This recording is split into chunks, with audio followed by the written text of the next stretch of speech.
So you could have planned to do this to me? He said in a somewhat accusatory tone, but once he finished he saw the hurt look on her face and now felt guilty. He lowered his head to look at the ground as he mumbled, "I'm sorry." Her mood returned to normal. "It's okay. I don't know what dragon did this, but I assure you that it was not me." He nodded his head, but before he could say anything he heard another dragon growl. He looked around in a panic when he heard it again, but after not seeing anything, he felt his stomach rumble and realized that it was his stomach that was growling. He remembered that he hadn't eaten since that morning. He gave a nervous chuckle as he looked at her. "I guess I'm hungry." She shook her head as she also felt a little hungry. She turned her head to the basket that he brought. She got up and walked over to it. "What is this?" she asked as she took a few sniffs of it. Hiccup watched her walk to the basket. "It's some fish that I was able to get. Your salmon is in there." She poured at the basket until it tumbled over and the fish spilled out. She grew excited as she picked up one of the fishes. Cod. There is also some Icelandic cod, mackerel, tuna, a smoked eel." She shrieked when she found the last thing he said and hissed at the mentioned eel. "How can you give me that disgusting thing?" Hiccup was startled by her action and tilted his head. "You mean the eel?" Seeing her nod, he carefully got up and slowly made his way to the basket. Unfortunately, he didn't know how to walk like this, so he fell face first, with his snout in the pile of fish now. "This smells delicious." He shook away that thought before lifting his head and looking through the pile of fish. He found the eel. He looked down at his claws. He tried to move his claws around to see if he could pick it up, but gave up after a second. He figured that he could pick it up with his mouth and deal with the taste later. He moved his head, opened his mouth and was ready to grab it, but... "Don't do that." Hiccup reeled back from the shout and looked at her. "What's wrong?" "Those things are poison to us." Hiccup looked between the eel and her, and he chose to trust her since he was turned into a dragon and she knew more about them than he did. Moving his claw to be under it and flicked it away. He sheepishly looked at her. "Sorry about that. I didn't know they were bad for dragons." She right now wasn't looking at him. She was glaring at the eel that was laying where it landed. She narrowed her eyes before shooting a plasma bolt at it. Once it was destroyed, she huffed before looking back at him. "Well, now you know. Don't bring such a thing near me again." She didn't say this in anger, she said it in a way to make sure he understands. She walked back to the pile of fish and began eating. Hiccup got comfortable as he watched her eat. He thought it was interesting to see that she ate each fish whole. He looked down at the few fish in front of him. In his mind, he was debating on whether or not to do it since the very idea of eating fish raw disgusted him, but he was hungry and he saw that she was eating it with glee. He glanced back at her and decided to mimic how she did it. He picked up a fish by its head and paused. "Okay, I can do this. I can do this." He took a breath and lifted his head and threw his head back and let the fish slide down his throat. His first mental instinct was to chew the ish before swallowing, and he moved his mouth to do that, but what he didn't realize was that his throat had instinctually opened for him to eat it, but his chewing motion had caused the fish to be caught in his throat for a second and he panicked as he thought that he would choke. He felt relieved when the last of the fish was released down his throat and into his stomach. Once the fish was gone, the taste finally hit him. By Thor, that was delicious. She paused in her eating to look at him funny. "By who?" Hiccup looked at her as if what she said was wrong, but he then realized that she was a dragon and didn't know about the human sayings or their deities. "Thor. The god of thunder. He is one of our gods." She looked even more confused at this. "One for your gods? How many do you have?" Hiccup thought about the gods that he knew of. He remembered that his father had told him that there were 24 gods in total, but he didn't know them all. 24, I think. But I only know a few of their names." Her eyes widened at this. "Wow, we only have two. The dragon god of death and the dragon goddess of life." Hiccup was surprised to hear that the dragons had their own deities. He just kept learning more and more about dragons and he was somewhat excited to learn more, but his stomach decided to protest more. She looked at him with a smirk on her face, which he thought was funny, and went back to eating. He took that as a cue that he should also eat, which he did so with some gusto as he tried to ignore his human instincts. It was deep into the night and morning when they finished, and Hiccup had to admit that fish had never tasted so good to him before. He didn't know why, but he figured that it must be his new dragon body. This thought caused him to pause as it hit him. I'm a dragon. The gods really do hate me, or they think that this is funny. To turn me, a Viking, into their most hated enemy. Was I that bad that they chose to curse me? Did Loki think it would be funny to be the thing that has killed so many in my village? Oh gods, what if Dad finds out? He'll chop off my head and put it on the wall. These thoughts kept going and he began to hyperventilate again. His heart began to race faster as his pupils began to narrow.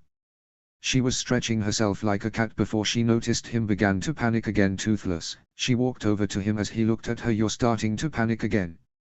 You need to calm down. He nodded his head as he took a deep breath. He still didn't like the idea of him being a dragon, but panicking won't solve anything. Sorry. I just don't know what to do now. I'm a dragon. How could this happen to me? He laid his head down and covered his eyes with his paws. Is being a dragon such a bad thing? He stilled for a minute. He realized that his new friend, the one that talked to him, listened to him and didn't judge him, was, in fact, a dragon herself. He felt like such a jerk at how what he said must have sounded. He removed his paws from his eyes and looked at her apologetically. I know I must sound like a jerk to you and I'm sorry. But I don't know what to now. I can't go back home now or talk to my dad. Hell, he would kill me the second he sees me. He felt his eyes water a bit and closed his eyes, trying to will them away. He suddenly felt something moist slide up his head in between his eyes. He opened them to see her looking at him sadly. It's okay. You'll be fine. Just wait for a few days and you'll feel better. He didn't really believe her, but he nodded all the same. Thanks. For what? For being here. For helping me. She nodded her head as she moved a few feet away. We should get some sleep. She then blew a stream of plasma on the ground as she circled around in one spot and laid down. Hiccup tilted his head in confusion. Why'd you do that?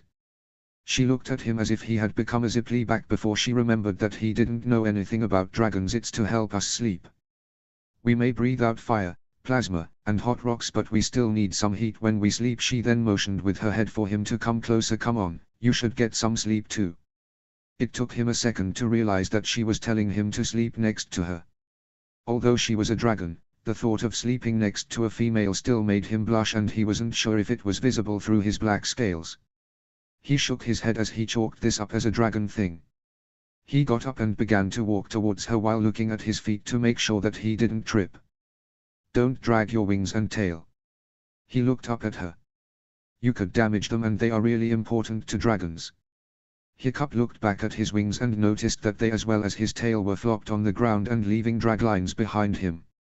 He tried to move them but found it really uncomfortable to do so since he never had them before. It almost felt like lifting an arm that was too exhausted from overworking. He lifted them up high and continued walking.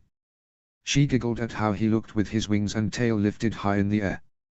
Once he was at the edge of the heat patch she made, he tapped it once and pulled his paw back as if it was a nest of freeze runners, speed stingers. He then cautiously walked onto the patch and positioned himself. Once he was next to her, he laid down and his wing dropped on her head. She shook off his wing before she laid down on her front paws. Hiccup felt really comfortable on the heated patch of grass. He was worried it would burn him, but he soon found it more comforting. He laid down and relaxed his wings and tail.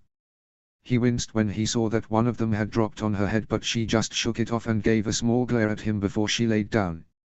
He mimicked her and laid down on his paws, but his head pointed in the opposite direction. Do all dragons sleep this close to each other? She didn't move or open her eyes as she answered in a slightly tired voice. When in a nest, dragons normally huddle together. Only mated dragons separate from the huddle. Right now it's just us, so we can't really huddle with other dragons. She remembered the raid that the other dragons should be finishing by now. I need to go back soon or she might start to get suspicious. Hiccup blanched at the thought of being surrounded by dragons and it sent a shiver down his spine. He felt tired from everything that happened and decided that he would think about what to do in the morning. Good night. May the lights guide your dreams through the shadow of the great skies.